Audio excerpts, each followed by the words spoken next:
just say that this is like a childhood dream that my wife is watching a Marvel series with me. Last night, I was having a really miserable time, and I don't truly escape anything. I can't escape my head, and sometimes I do, and in this kind of stuff, I totally escape.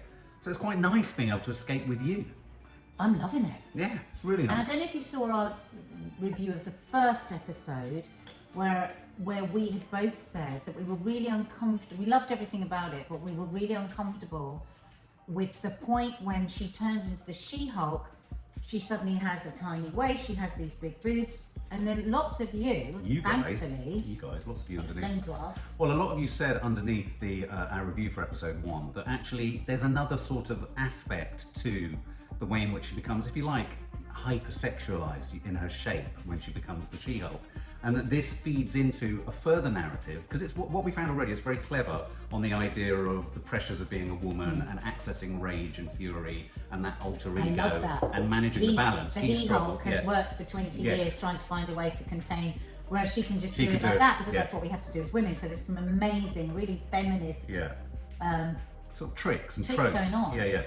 And yesterday I noticed... Well, I didn't finish the thought. Oh, sorry. And the point that I was trying to make was that what you guys said was that this transformation of a body, that yes, it's more sexualized and yes, it's more conventionally sort of feminine, if you like, bigger boobs and all that kind of stuff. This feeds into a narrative elsewhere or to come, which is about the pressures of looking a certain way. Which is in the comics. Yeah, which is in the comics. Yeah. And yesterday I loved it because I started to see it. Yes. When she arrives for her new job and she's asked to just completely change herself into the Hulk. Then as she's walking through the offices, everybody's looking at her because she's got the job, because she looks a certain way. Yeah. It's actually very clever. It's incredibly clever. Yeah. And so in terms of if you're following the story... Is actually brilliant. Yeah, she was fired. She was essentially fired from a previous job because although she rescued everyone's lives, saved everyone's lives, it was considered a mistrial. But then this new law firm, which I think is great, that are kind of wanting to represent people with superhero qualities to them. They're representing people that sort of fall within the super... They want to be the first law firm. Yeah, exactly. So they employ her. Terrible. The owner, the guy that gives her the job is a horrible person. But he's a brilliant actor. Brilliant oh actor. My He's so God. chilling. The head of the law firm that, oh my that basically God, takes all the on. actors in this are so good. I mean, Tim Roth. Well, and also what I liked about the law firm that took her on was, and what I like about the show is it's throwing a sort of, I mean, from a sort of superhero perspective, it's throwing a spotlight over what's good superheroing, what's not good superheroing, what's a good superhero quality to have. You know, I mean, The Boys, the Prime series The Boys, throws a spotlight over what if the superhero world, if it was a real thing, you'd have all sorts of mental health crises, there'd be horrible superheroes, they'd be taking advantage of their benefits and all this kind of stuff.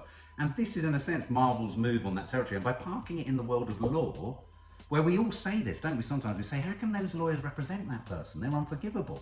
She's put in that position because she's essentially asked to represent Tim Roth, who is the Abomination. I don't know what that character is because I'm not intimate enough with it enough. But apparently the Abomination had beef with the Hulk, her cousin, and so she's asked to defend him. So there's even that sort of aspect of truth to the job that she's having to do.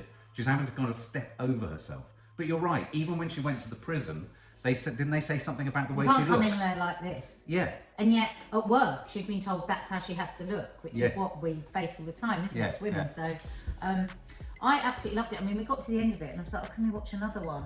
Listen, you would have loved to binge watch it. It was only 20 minutes long. 23. It was 23 minutes. I mean, I have to say, these are frighteningly short, and that is frustrating. And you could argue, though, that makes them even more like a comic. Yeah, I think it's good because it's like I love that we're left wanting more. She again is fantastic. Let's talk about her. I want to see some more of her paralegal as well because she's fantastic. Yeah, because I had massive concerns. I knew that in this episode we were going to move away from her sort of, you know, because I thought the first episode was very strong with her relationship with, her cousin, the Hulk, Bruce Banner.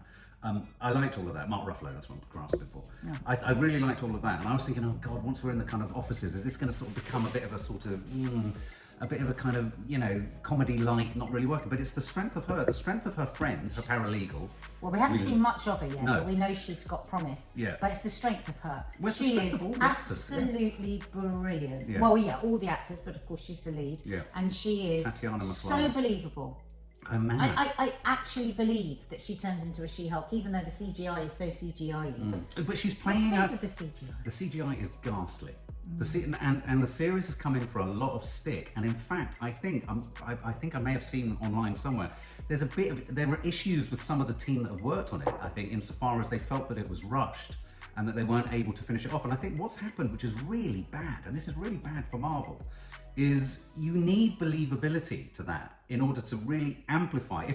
If Tatiana wasn't as convincing as this she would be was, finished this because would of be the CGI. absolutely, because when she picks up a cup, I don't know if you've noticed, they haven't even just done a sort of thing over it. It's not a real hand.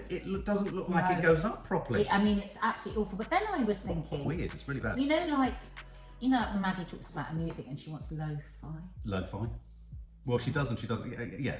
But is that what we're getting here, so that it's more like a cartoon thing? So we want it. Are they going for lo-fi, not perfect CGI? Well, it's an easy argument to use after No, the but event. I wondered if that was the real thing, because more and more people are wanting to step back from. I don't think that's what they aim for. It's coming in for a lot of stick, and it was one thing that me and Maddie felt when we saw the trailer and the teaser for this was I'm sold on this. I think this is a win for Marvel, but I think they've really dropped the ball on the execution of the special effects. I thought They will be able to improve it on the next series. well, I hope so. They just need to give it more time. How They many need to give it more episodes time. are there? I think there are 9 in this series. Well, hopefully they're gonna. Maybe they just did it as a bit of a rush job, not really confident. This is Marvel. We're talking about Disney. They don't rush stuff like that. Well, I'm trying to find a load of reasons. I'm acting like their bloody mum. I want to give some particular shouts Shit, out to sort out the CGI. Ginger Gonzaga. We love as her paralegal and her mate. She's already brilliant, and I hope we're going to get lots more of her. Tim Roth, throwaway brilliance. I mean, has Tim Roth ever been anything other? But his relish and his namaste, I've seen the way. God. I mean, I love there's a lot of yoga kind of stuff in this. If you think of the Hulk last week, I love the fact that he's wanting to kind of correct his wrongs and all this kind of stuff. So I'm looking forward to that becoming more intricate. No, he's not. He's just saying that to get out. No, I know, but he's escaped. Well, by the end of this already episode, escaped. I know. So in a weird way, I was kind of looking forward to bedding in with Tim Roth. The boss of the law firm is brilliant. I love the way she did that line. What does he want? A steak and a knife Chianti. Oh yeah. This is. I can't remember. No, this is a prison. Yeah. But what was clever, here's where it works really well, and the writing team need to be given a big shout out as well as the performers. That little scene there could have almost been lost, that dialogue. It was so quick and it was so swift. It wasn't put on a pedestal. It wasn't so much in drama these days. If they've got That's a good line, highlight. Good moment. good moment, exactly. Highlight, good moment, and that was lost in there. And it was so naturalistic that and it's the strength of her. I believe this woman. I believe Tatiana Maslany. This is a I win believe for the that actress. she's got green skin, even when the CGI is so bad. Even her irises look And awful. you're listening to us. What's her name? Tatiana Maslany. Tatiana. We think you're really, really good. But it's just her green eyes. It's just anyway. Really enjoying it. Really liking it, and that's despite dodgy CGI. What do you think of the CGI? For more film and family fun, don't forget to click the subscribe button and make sure to click the bell to never miss an update.